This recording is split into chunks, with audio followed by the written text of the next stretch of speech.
All right, we are live. I am back. I'm here with Dave Kittle, Tony Maritato. Jimmy may or may not jump on. He's got another meeting this morning. But I was just asking Dave before we started about Mother's Day in New York. So, down here, out here, Southwest Ohio, the tradition is always we mulch. We mulch the flower beds, we mulch the yard, we cut the grass, we edge, we clean it up, make it look pretty for mom. Tell me again what you guys did is this her first Mother's Day as a mother? No, second, because the baby was born last March 29th. So the first Mother's Day was pretty quick last year, like in terms of got on us quick. So this year, probably a little bit more time for her to soak it up and all that. And yeah, it was great. We just went out for an early dinner in the neighborhood here in Brooklyn and had a good time Awesome. with the baby, So, of course. yeah, of course. So lots to talk about. I was in DC last week. It was awesome. But you shared this screenshot, and I think it resonates probably with every small private practice owner. So I've got it up on the screen. This comes from the physical therapy billing group. It's an awesome group. Shelly, Heidi, if you guys are PT practice owners, OT practice owners, go check out the group on Facebook. But it says, love some help. My husband, who's the owner, has been doing his own billing, a 5-therapist office. That's a boatload. That's a ton. Staying up until 2 a.m. every night, seeing 18 patients a day himself, including Saturdays, when things went kind of bad 2 years ago. So had some negative outcomes from a previous billing company, it sounds like. Says, now with my aggressive scheduling, it's just getting to be too much for him. No time to deal with issues. Ideally, he'd love a full-time person in the office. They're in South California, I think.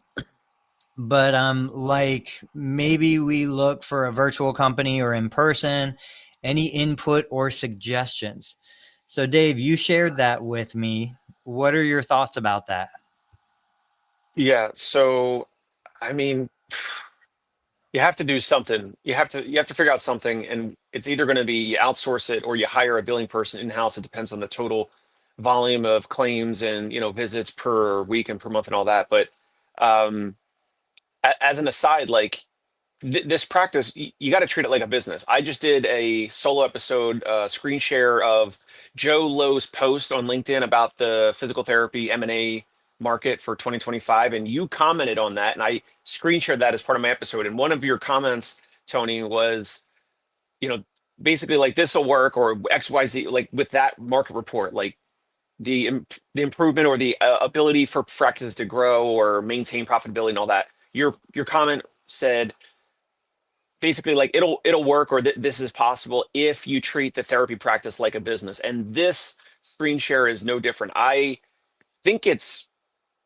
respectfully, I think it's crazy for a practice owner, a physical therapist practice owner that has 5 physical therapists, to be treating 18 patients per day and doing the billing. I mean, you need an intervention. Respectfully, you need an intervention. You need Sturdy McKee, Jamie Schreier. You need a coach to help you delegate stuff. I mean, the first thing I'm thinking of is like you need to just get out. I can't believe that there's small business owners that want to do all the stuff.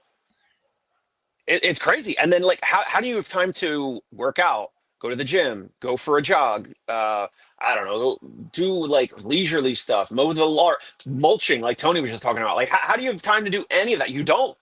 And your head's spinning all the time. So, and then if you do some of these things, if you outsource it or if you hire 1 or 2 billing people for the practice, yes, some of your income money goes to their salaries, but you have more time for clarity to think about self-pay options, to think about hiring and recruiting other therapists to replace yourself. So I have a lot of thoughts, obviously, about this. And I don't know, like Tony, like how does this happen? Is this something that you see a lot or you've heard a lot with practice Yeah. owners that like they want to do all the stuff and then the practice kind of gets bigger over time and they never get out of those initial jobs, roles, and responsibilities? Yeah, I think it's one of those things where, like I said, the comment said 2 years ago they had a negative experience. So, I always share this story. When we started, we hired a biller. We thought a biller was a biller. Like, we didn't realize, well, there's physical therapy billers and non-physical therapy billers. So we hired this random biller. We never get any of our claims paid. Thankfully, we started as a cash-based business, so we had tons of income coming in. We fired that biller, hired a second biller, still no results. We lost about $60,000 back in 2001, 2002, until we hired the third biller. Now, the third biller was awesome. He specialized in physical therapy billing. He reminds me, actually, now that I think of it, of Heidi and Shelly and some of the billers that are in that Facebook group. It was just him and a partner. They were a small, service provider, and he dug us out of a major hole. But we still had such a negative experience. Now, I think for us, what made the difference, because we were in the same boat. We were seeing tons of patients. We were busy. We didn't have 5 clinicians. We probably had 2, like myself, my wife, another 2 other therapists. So let's say 4 in total. But we were treating a full caseload and running the business and doing everything. And I think you're just on that hamster wheel. It's going so fast. You don't have time to take a breath and step off. And as clinicians, we tend to think nobody can do it better than us, whatever it is. So we want to do it all. We're not approaching this like a business. We're approaching this like patient care. I will see more patients. I will bill more units. I will do more stuff until you just can't do it anymore. For us, we read E-Myth, revisited. We made the decision that we're going to treat this like a business and not a job. We took our self-worth and value away from having to do everything and being the best at everything. We went through some education, some consulting, and we actually learned how to structure a business and bring people in to put them into those roles that we had defined. And for the next, I don't know, probably 3 years, we outsourced as we continued to grow, outsourced our billing. But even there, we got to the point where, like, why are we paying, 7% on $1 million in revenue when really we could just bring it in-house and probably do it better? But at that point, we had replaced ourselves as clinicians. We were no longer treating every patient every day. So we had the capacity, the bandwidth to build a billing business. And we've actually spun off billing businesses as completely separate entities because we had the ability to not spend 8 to 10 hours treating patients and then try to work on the business afterward. Yeah, makes a ton of sense. I feel like for the small business owner, the practice owners out there, it's just I think a shame to not and respectfully, it's not like we're not saying like it's not a serious business. Like obviously it is. You have 5 physical therapists outside of the owner. Like you said, that's like a meaningful practice, even if they're in network. And so it's just a shame that I don't know, like is it some small business like DNA or ethos or something where it's like my generation and older, and I like to include myself in the put your head down, like just grind it out. Like it might have stopped a little bit after my age, but like kind of like your colleagues and your friends and small business owners, like is it just easy for practice owners, business owners that are independent to kind of put their head down, just grind it out until your wife goes on a Facebook group and says like, hey, we need some help with this or that, and it's not even that individual, it's not even the practice owner, that's the physical therapist asking for help. So who knows if he or she even wants the help. Yeah. Yeah. I think it is. I think it's within our DNA, but then I think there's also a lot of baggage that we bring with us. What did your parents do? What were your parents' mindsets around money? I know I've still got tons of baggage from mom and dad and how they addressed money, how your spouse addresses money, what money is. Every chance I get with my 4 boys, I always try to instill in them, who cares? It's just money. Like it has zero value unless you spend it. You decide how you want to spend it. Spend it could be investing it, or it could be just wasteful spending. It doesn't matter. But the point is, I want them to understand money can always be created. It can always be generated. Like there's no scarcity around money ever. You could have zero money and be completely happy. You could have millions of dollars and be completely miserable. So those are the lessons that I try to instill in my kids. But I recognize that I still have a ton of bad money habits from my parents who were successful in their own right. I mean, I'm not taking anything away from them. I'm just saying it's work to change the way we look at it. Plus, going back to, I think a lot of therapists just tie their value, their identity to, I'm a hard worker. I was successful in school. You know, I checked all the boxes and I did the homework. I never saw value in any of that. So I came to therapy from kind of a different perspective. But there's a lot of identity tied to doing what you think you're supposed to do. So, and a lot of people still think, well, I got to work hard. If I'm not working hard, I'm being lazy. It's just not true at all. Yeah, I love it. So what are some? I know there's a bunch of comments. I know Joey Albritton commented. A bunch of folks commented. What would be, not that they're asking for our unsolicited advice. They're asking that whole Facebook group or whatever. What would be what would be an idea, or like what would you do if you were that owner and your wife is going on the Facebook group, and or what suggestion would you have for this practice owner? I think this is where you have to bring in a new set of eyes. This is where you have to bring in an outside consultant, and you have to step back and use the logical brain. You have a clinical brain. There's logic in that. It's like, well, wait a minute. If this person's doing 18 visits a day, so let's say close to $2,000 in revenue generation a day, just this person. And then there's potentially five other people doing comparable. This practice is doing a significant amount of revenue within this, probably upwards, well over 500,000 plus, close to 1 million in revenue. You have to sit there and be like, well, wait a minute, something doesn't add up. We're generating, let's say, 750,000 a year in revenue, and I'm killing myself doing all this stuff. Like, you have to acknowledge there's a problem. The wife acknowledges it. Other people around you see it.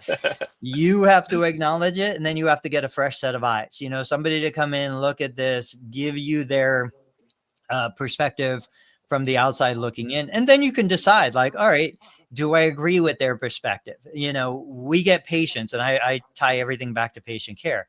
Patient walks in the door. He loves smoking. He loves drinking. He loves eating whatever he wants, but his back pain doesn't get better. I can tell him, look, this isn't a mechanical problem. It's a chemical problem. Your body is dealing with chemical issues. If you really want to address this, we need lifestyle change. And then that patient can make the decision, yeah, I want to do this. I'm ready. I'm ready to make the change. I'm going to change my diet, change my lifestyle. I'm going to start to exercise. Or they're going to say, no, I don't want that. And they would rather deal with the pain of back pain. This guy would rather deal with the pain of burnout than make these changes, because they're so fearful of what those changes involve. And a lot of times those changes are more painful.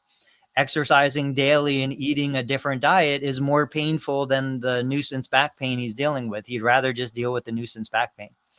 But you need an outside set of eyes, somebody like you or other people that are out there that have been down that road and have seen 100 other business models. That's somebody that I would say, hey, take a look at this and tell me what you see. I love what you mentioned maybe 10 or so minutes ago. I don't know how long we been live, 5 or 10 minutes ago, when you mentioned that you had tried several different billers. And this goes back to, remember when we were searching, we were interviewing folks to do home cleaning. Yeah. And I don't know if I mentioned this, but like the first person, we had her come twice, and like she was super nice, but it just like took forever. It was like 8 hours, like our place where it's a condo apartment in Brooklyn. Like, how are you cleaning this place for three Now, were for you eight paying hours? by the hour or by the job? No, by the job. It's like, why would you not hustle to like get out of here sooner? Like, it was a flat rate for the whole job. That was, and by the way, that was her idea. The reason I'm bringing this up is because like we tried her a couple times and we're like, yeah, we're gonna pause. We're gonna and then we continue the search. And so um I think certain business owners can get in the rut of like, well, we tried that, so that didn't work. And Yeah. it's like what you said, which is, and what I did, then we look for another cleaner. And if that didn't work, we're going to look for another and another. And it's the same thing with recruiting for therapists. Like some are just not going to be the right fit. They're going to be, I don't know, too experienced, too inexperienced. They're just not going to be the right fit. And so regardless of the challenges that this practice had with billing folks or billing companies or whatever, like there absolutely is a great fit out there. Like you said, you might need a coach or a consultant or some practice owner that has been there before, that hired, 5 or 10 different billing companies over the years. They actually could give you maybe like a cheat sheet or a handout of like, here's the proper questions to ask. Like, here's the savvy questions to ask when you're interviewing or when you're interviewing billing companies. Like, those types of asking for referrals or asking for references and asking to speak with other business owners that they're already helping on the billing side. So I love that. I always want to echo that, which is like there's just always more to assess and check out, and never think that just because the first option or two didn't work out, that's like the whole route doesn't work. Obviously, billing companies work. And you would think this is a lesson we already understand. The patient who comes in and says physical therapy doesn't work because they went down the street and they didn't do, well with that Right, particular and that provider. and that same physical therapist will then go on Facebook and say, "I can't believe these patients say physical therapy won't work, and get physical therapy first and get PT first, or PT." What was your choose PT first? The Yeah, yeah. website, like it's hilarious. Yes, what a conundrum.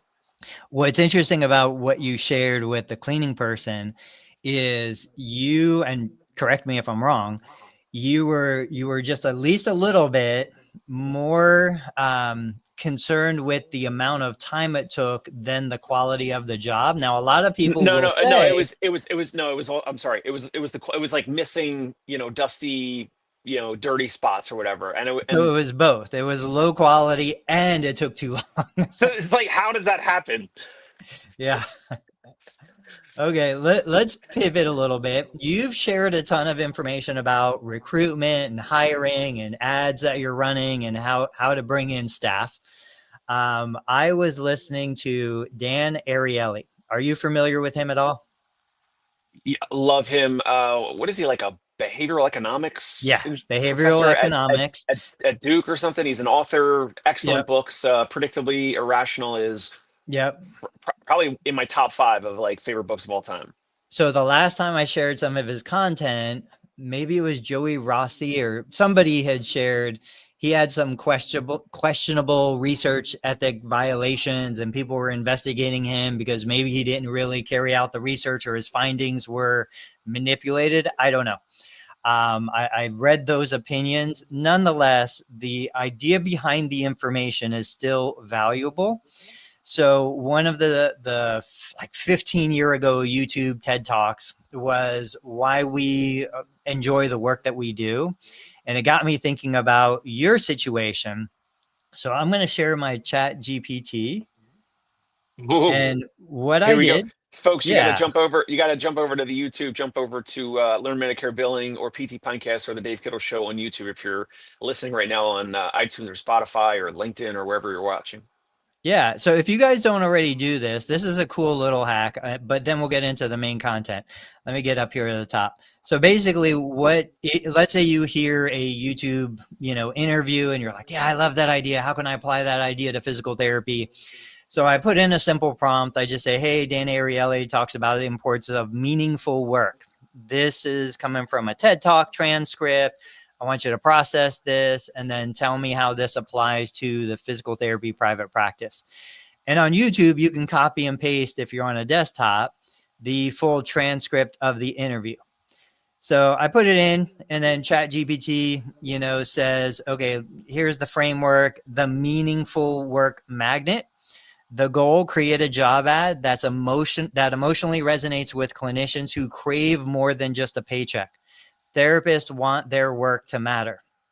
And I'll just give you the headlines, start with the mission, not the money. So instead of saying we're hiring $5,000 sign-on bonus, which we see everywhere, start with something like your work should mean something. Ours does. Every visit, every patient, every life we touch, and I was thinking about you because one of your main ads is talking about how much a therapist could make relative to how few visits they need to do to make that money. But anyway, tell a micro story of impact, acknowledge the trade-off transparently. I do that. I'm like, look, guys, you're not going to make as much money working for me as you would make working in home health or a skilled nursing.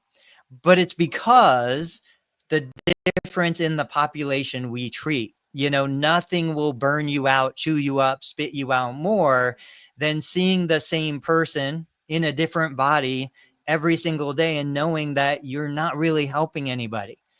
Somebody shared a post about a I don't know if this is the right word, a catatonic person on hospice who a physical therapist is supposed to be helping. Like there's no meaning in that kind of work a lot of times.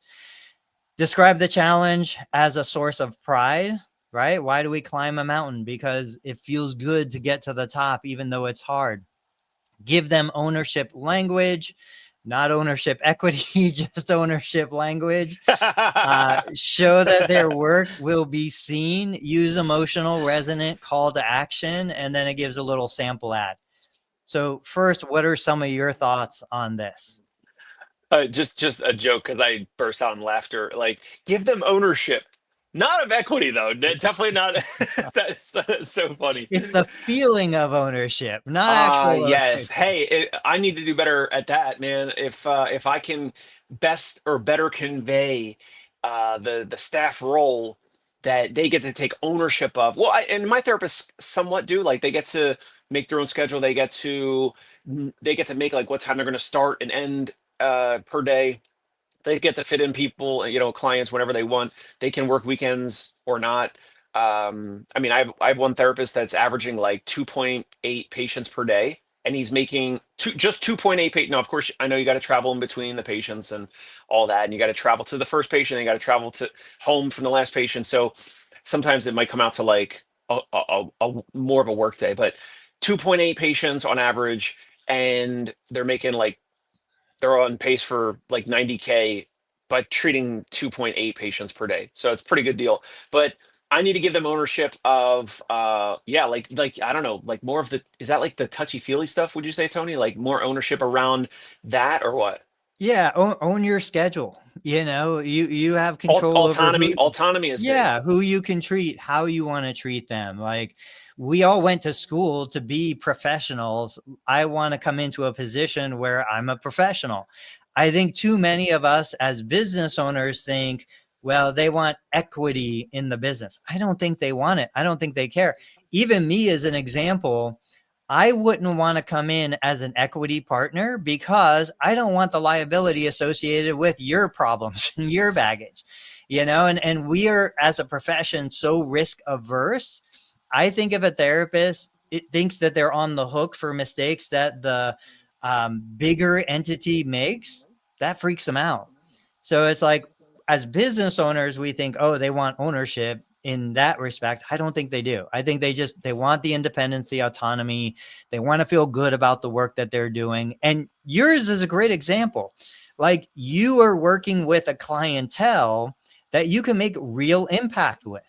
You can change that person's life fundamentally. You can keep them in their home or their apartment longer. You can improve their quality of life versus some of the other places that it's just, that treadmill of CPT code, CPT code, CPT code. Nobody is going to get better anyway. If they do get better, you're going to get penalized because they're going to want to discharge early. Like the conventional system is designed to reward the most basic mediocre outcome, don't get better quicker, don't invest in innovation, don't improve your education. That is what the system right now is designed to encourage. And so, yeah, you give them the opportunity to step out of that negative cycle. And I do think like those emotional triggers resonate deeply. Mm. Anything else for this topic, or you want to move on? No, we can move on. Sent you a link for Instagram on in Facebook Messenger, unless you have some other topics. I know Jimmy's not here, but we were joking last week that I know you were at your DC, your son's class trip. But you sent us a picture. I don't have it right now, but Yeah. it did look like you were at the Vatican. Jimmy he'll mention this the next time he comes back, but we had a good laugh as if you were at the Vatican and that you were actually becoming the next pope. And you know what? You and the new pope, you don't look that different. You got the same haircut, and there's some similarities there. So we had a good laugh. All right, let me see if I can get this one up on the screen. Tell me what's going on with Okay. this. Okay. All right. So Jimmy McKay is not here. He's got an awesome new segment here on the show called Steal This Strategy. Jimmy, I don't want to steal your strategy because you're not here. I just want to highlight this. I came up with this. I came across this guy's Instagram a couple weeks ago, maybe a month ago. He had like 15,000 followers. Now he's got, I don't know, like 20 or 30,000 followers. So 38,000. 30, this guy is, it's kind of weird. He's adding like 5,000 followers per week. Here's this. So this guy does a joke, right? He holds up his phone. It's him and his wife shopping at Walmart, or they're getting pedicures at the nail salon, wherever they're at a restaurant, a nice restaurant. He holds up his phone and he goes, "What up, gang? Hey, what's going on? I'm here with Tina. We're checking out the deals today at Walmart." So he acts like a fake social media influencer. And Yeah. obviously his wife gets embarrassed. So like that's the funny part is she's like, "No," and like she like runs away. And then you could see like, yeah, like there, right there, that clip of him at the nail salon, and like Yeah. the wife puts her hand in front of her face, and all the women that are working there, all the women that are in the nail salon, they're all covering their face. It's funny. It's funny. Here's the thing: this guy owns one or two different restaurants in Chicago. He links to the restaurant on his profile, and I think the URL in the Instagram. The entire Instagram is a joke. He just does jokes. He just is a funny guy. He likes to do jokes. He goes up to the Starbucks line and he does fake voices from different movies. Like when he goes up to the Starbucks line in the drive-through and he's like, yeah, can I get a large, can I get a medium pike in a large venti cup? And then they ask for his name and he does like, like an Al Pacino voice, or he just Yeah. does some stupid like, right?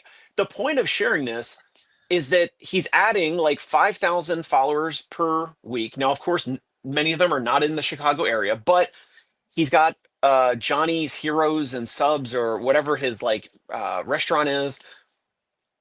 And he's getting more eyeballs for his restaurant that is linked here in his bio. None of his posts are about the restaurant, about his business. And so that was part one. And then part two was one of the recent posts while I was following him is he was featured on the news in Chicago. And then the news anchor is mentioning, oh, Johnny Anastopoulos has this funny Instagram account and he's the owner of whatever it is, whatever the restaurant is. We don't need This to is plug it, but Johnny's beef. Johnny's Beef and Beef, gyros. beef and gyros in Lincoln Park, Chicago, or whatever it is.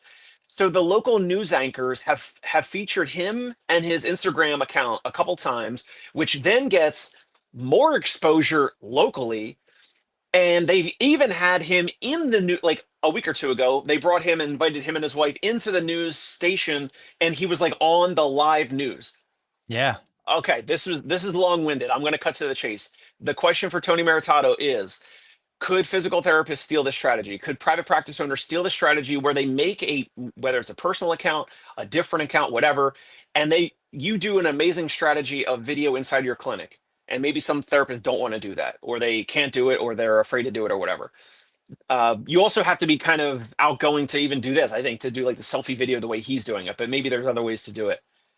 Could or should physical therapy practice owners steal this strategy, create kind of like a humorous account that they capture funny, stupid, laughable things in their local area, then just link to their physical therapy profile at the top of the profile, but all the content has nothing to do with the actual business? What are your thoughts? Good, bad, Yes. indifferent? Yes, 100%. Yes, you can do it. Yes, you should do it. What I think is interesting about that scenario, though, and I don't know anything besides what you just shared, his personal profile on Instagram has 38,000 followers. His business profile only has like 3,600 followers. The personal, and that's what I do. You know, I grow my personal way more than I grow like branded business profiles. Um, but the whole idea here is looking past just, is this going to put more patients in my physical therapy clinic? Because with a 38,000 follower account, he can move into true influencing. He can get brand deals. He can do product endorsements. He can do so much more with that account, even if he never sells an extra sandwich because of it. So there's huge value in capturing attention. We know we're in an attention-based economy. I still get pretty much 2 to 3 emails a week of product companies that want me to do videos and endorsements for them. I don't have to do them for free anymore unless I really want the product and it's a high ticket product. Um, but a therapist who wants to build a brand, a personal brand, absolutely, this is a great strategy. And if you want to monetize that with patient care, you probably could.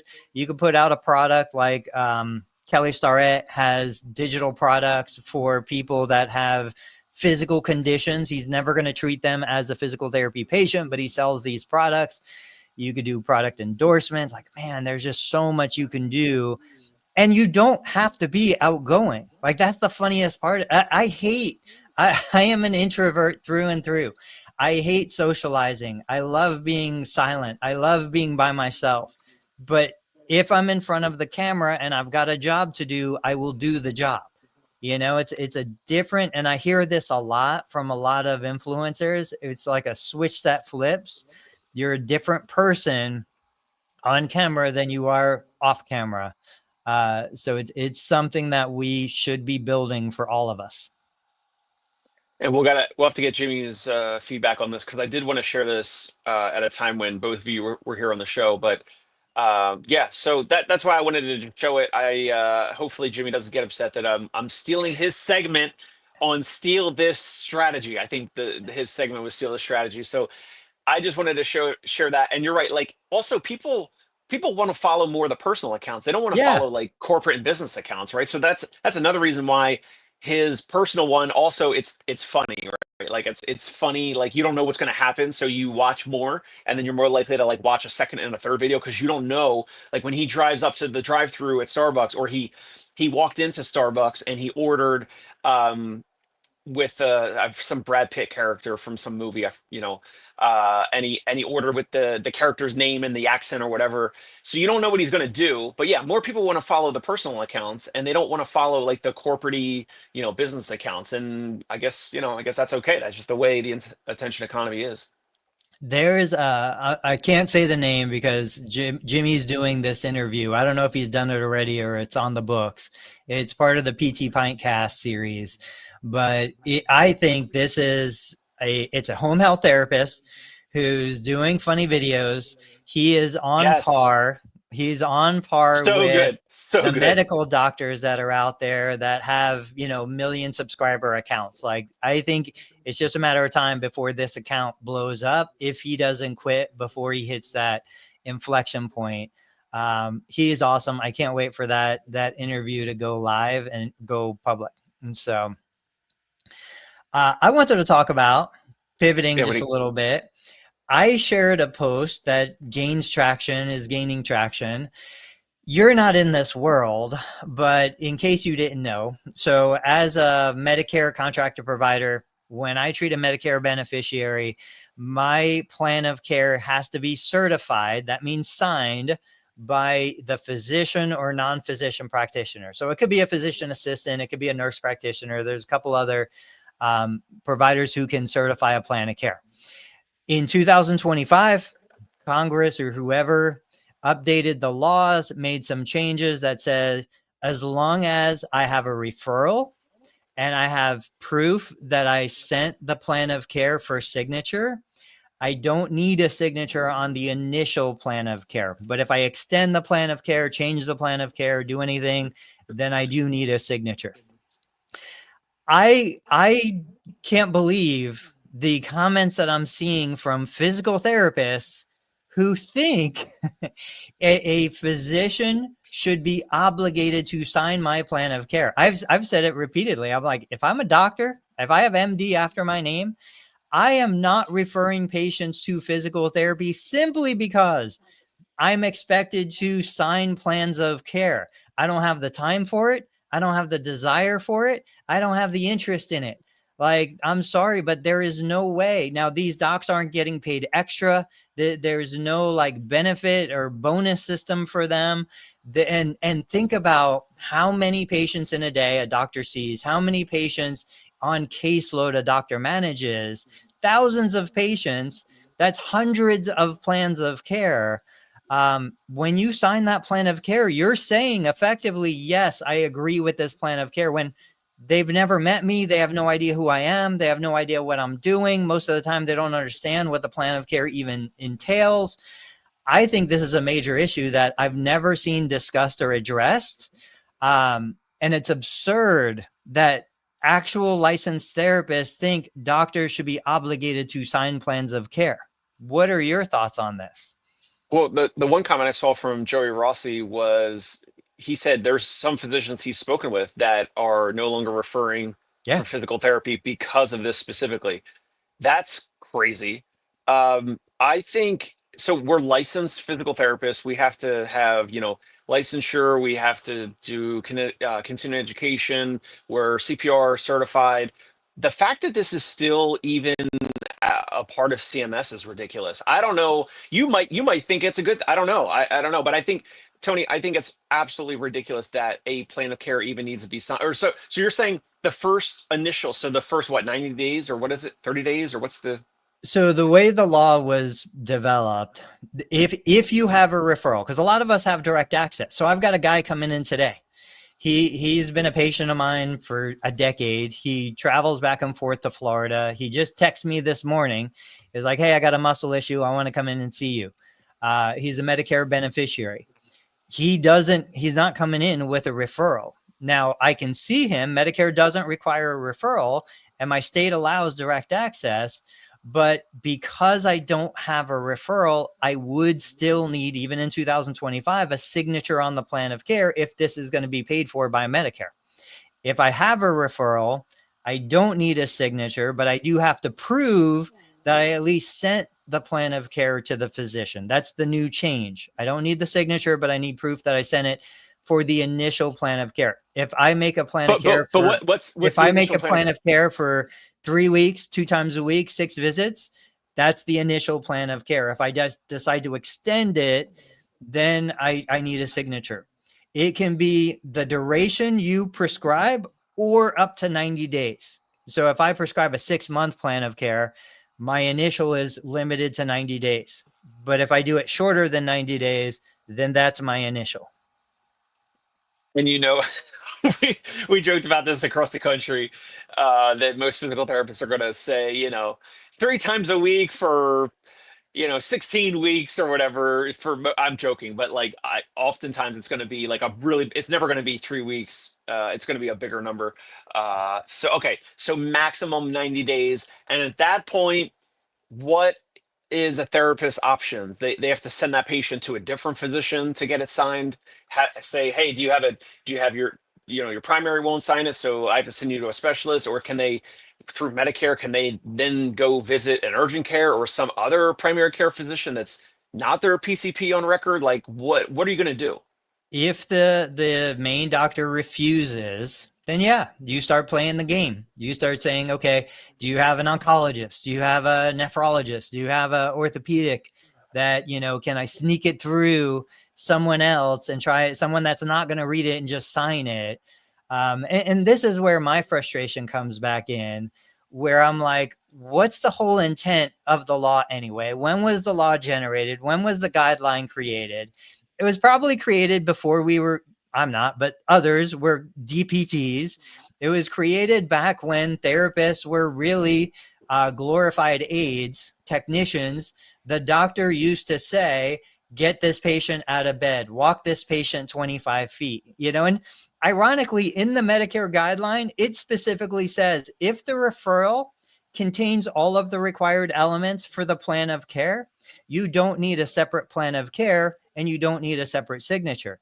So back in the day when the doctor said, I want this patient to get a 3 megahertz, whatever, ultrasound for 7 minutes on the left elbow, we come from technicians.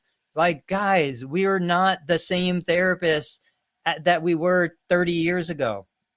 But the laws never change. The laws don't keep up. The laws don't advance as quickly as we believe we're advancing. That goes back to my argument. I think most of us have left physical therapy behind. We are no longer operating as the way the world perceives a physical therapist. We're no longer operating in that capacity. So you can fight to drag the credential with you, or you can just let the credential go. The letters are meaningless. They don't help us in virtually any way because we don't get compensation for the letters that are worth what we're doing. Just let them go. Like, forget it. What are your thoughts? Man, I always like to push back with this because Yeah, like you're not letting them go, right? So this is a true. listener, a follower, someone who's watching or listening now or on the replay, they're going to say, "Well, Tony, are you doing that?" And you're going to say no because you guys are still licensing, credentialed, and billing Medicare and billing all the network insurances, right? So I had one guy, and I can't remember his name. I wish I could give him credit. He gave me a great response. He said he said I was crazy, that I was completely wrong. He said that the credentialing allows him to do dry needling legally. The credentialing allows him to do all of these services within the law that he wouldn't be able to do if he let his license go. And it dawned on me. I was like, yeah, you're right. Like, he's 100% right. I'm 100% wrong relative to his situation. He wants to do those things. I don't want to do those things. I have zero interest in dry needling. I have zero interest in pretty much any of the things that require my licensure. So to your point, Dave, well, why haven't I let it go? Why haven't I followed my own advice? Well, it's because I still have a successful business that runs on a 30-year-old model. A new therapist coming into business today doesn't have the advantages that I have. And you hear this stuff in popular media when they talk about boomers versus, younger generations. It's true, guys. I have zero debt to any university. I have, the history with the referral sources. So I have zero marketing expense. I have the history with my systems. I can operationally deliver services for a fraction of the cost of somebody new coming in and trying to build the business that I have. I have legacy that nobody else in my area has. I have low overhead because I signed a lease, and I've got a lease that hasn't gone up in monthly rate for like 10 years. You can't do what I do. So I'm not going to, it's like the guy, me, who has a 30-year mortgage at a 3% interest rate. I'm not going to sell my house because of the interest rate on my mortgage. I'm not going to get rid of those credentials because those credentials are still profitable for me in the model that I have. But if I was a big time influencer, if I had hundreds of thousands of subscribers, that's where the original context came from. If I wanted to treat and I wanted to treat across state lines, man, the first thing I'd do is I'd get rid of the letters after my name and I would just go independence for true full autonomy. That if you're doing virtual and you're doing, the triaging we talked about before, or the, remote programming, or you're kind of doing some telehealth or whatever across state lines, I have to agree with you there. That is the easiest way to go because of the whole compact thing, and you gotta, get licensure in all these different states. And there's some states now that are, what is it, 15 or maybe 20 at the most. That's a compact. You get licensed in one of those states, and now you have license reciprocity or whatever in the compact across all those states, but not every state. And if if you have a social media following and you're going to be doing some of the triaging and some of the borderline therapy, medical type questions and, coaching or treatment or whatever you want to call it, virtual care, then yeah, it does make sense to drop the license. I 100% agree with that. And I think we've seen proven models from non-licensed PTs or clinicians that are working. In the finance world, we should get Will Butler back on. It's been forever since I've talked to him. Definitely. But every time I've pushed him to get on social media, he always says he can't because there's so much restriction on what he can say and what he can share.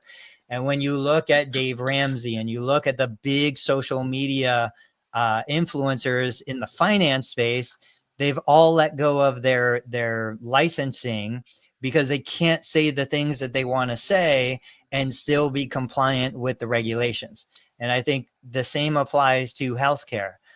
There's a bunch of medical doctors and healthcare influencers that had to let go of their licensure, but they're making 10 million a year because of the social media reach that they've built, and the businesses and the tools around that. So I just with Dave Ramsey, was he a CPA or was he like a financial, what do you call it, CFA or financial whatever, one of planner, those, or yeah, CFP. financial. Yeah, I think he had all of those licenses. I don't even know that world, but I had read interviews and looked into it. But a lot of the newer ones too, same thing. They're attorneys, attorneys that had they passed the bar, they were licensed, and then they let it go so they can go onto social media because that was the direction that they wanted to go, and they couldn't do it, but they still had their knowledge. And that's the same thing with us. Like, you're never going to take away my knowledge of physical therapy. I can't deliver one-on-one physical therapy advice, but I can basically provide education, information, influence, all of those kinds of things, not practicing physical therapy. Not having liability insurance for physical therapy, not having to do ridiculous waste of time continuing education for the 24-hour credit hours that are virtually meaningless because, we know so many people that just go there, check the box, and they get the credit. Like, none of this Agreed. stuff has Agreed. any impact. Agreed. Yeah. Agreed. There's a ton of therapists that just there's different websites that are like $99 a year or something, Yeah. and you just the physical therapists, I won't mention any names, but go on there like the day before their CEUs or your license is about to be renewed or whatever. They go on like the night before and they do a bunch of like whatever courses and just to get the amount of courses done for license renewal. And then I don't know about your state, but like our license renewal is like, it's like the honor system. It's like, yes, I just click a box like, yes, I certify, or I don't even know if it says certify, I agree, or yes, I don't know if does it say attest? Like I attest that Yeah. I have, or whatever, that I have completed all the continuing education courses. And maybe if there's a random audit, I guess you have to show your Con Ed certificates or whatever to the board or the licensing body or whatever of your state. But yeah, I agree. That whole thing's a joke too. Yeah, I mean, I use physicaltherapy.com. It's $99 for 12 months. But if you do it, like 4 months before they're due, you can get your 24 credit hours, and then you can do another 24 credit hours in the next calendar year for the next 2-year period.